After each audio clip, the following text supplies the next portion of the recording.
There are many new listeners, Nick, to your story. And yes, they might go back in time and listen to that episode, but can we talk about the events leading up to the DNA testing? We need to dispel the whole scenario. Tell me about the day in court where you got the death penalty. July 1st, 1982, Delaware County Courthouse. The jury's about to find me guilty, and the courthouse gets struck by a giant bolt of lightning. Boom! All the power goes out. You can hear people breathing. There's no electricity. Everything's still. The sheriffs jumped up out of their chairs and tried to take control of the situation by pulling guns out like I was orchestrating with God in my own escape. The day I got sentenced to death was so profound to me. I was the only one in the courtroom willing to look anybody in the eye. And everybody I looked in the eye put their head down. And yet I was just found guilty of rape, murder, and kidnapping of a woman I never met at the age of 21. I should have had my head down as a guilty party. But God told me not to do that. When I was taken upstairs, when the power was out, they put me in this giant room. And I looked at everybody in the courtroom below, in a courtyard below me. All these people milling about. No sound. It was eerie to hear the silence. And they looked up and saw me. They started making faces. Fuck you.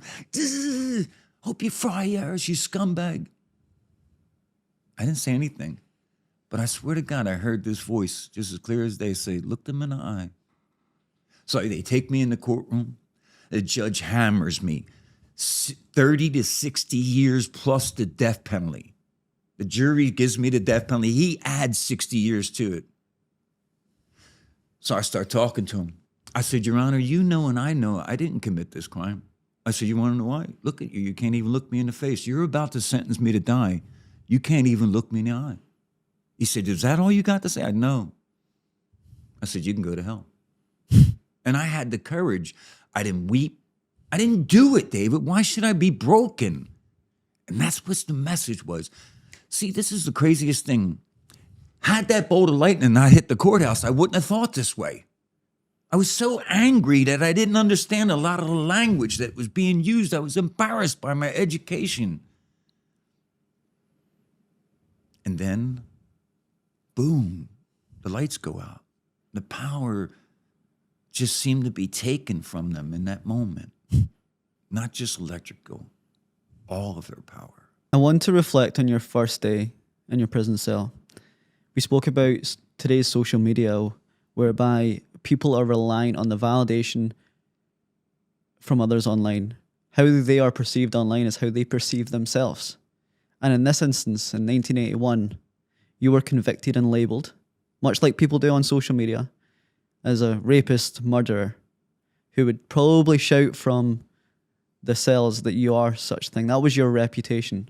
Even though deep inside you knew you weren't those things. You were young Nick Yarris, innocent, and should be a free man. How did you stop in those early moments on day one? How did you stop the opinions and labeling of others from ever infiltrating the reputation you had with yourself? It's not possible. You can't separate that story that you tell yourself about yourself. It's not possible to do that on the first day. How did you feel? On my first day of being incarcerated or my first day being under a death sentence? Which one do you want to know? Both. First day I was out of it. I was a drug addict and I was stoned out of my mind and I was recovering. Took me weeks to get my shit together to feel the pain of what was coming down the pipe. My first day on actual death row, I got drug off a bus by 4 guards wearing helmets and clubs. And they weren't nice about it. And they lined me up against the wall. And a lieutenant walked up and he said, dead men do not speak in my unit. Do you understand me? He said, you're dead. Your mother, your father, everyone you knew is dead. Therefore, dead men do not speak in my unit. Do you understand me? Like an idiot. What did I do? Yes, sir. Bam.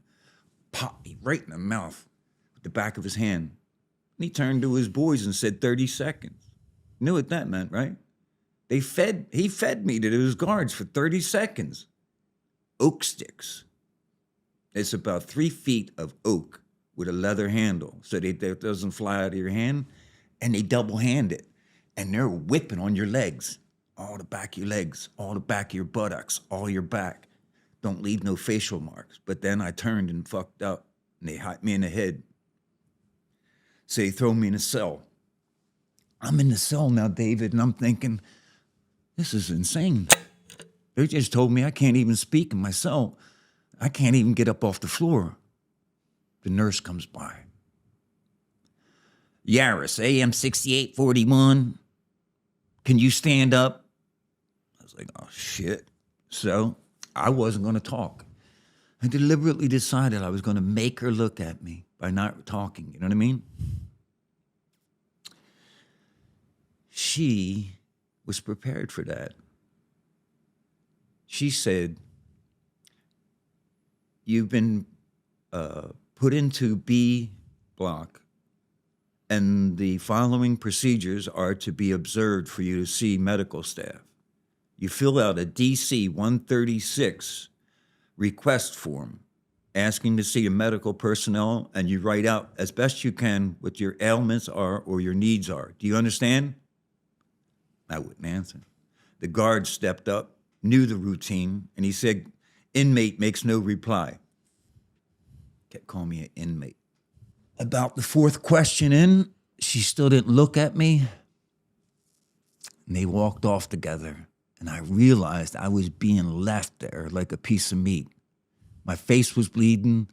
They had done a good job on me. And she's telling me how to fucking fill out a piece of paper to see a medical professional. I'm thinking, this is going to be hard. So that was my first day on death row.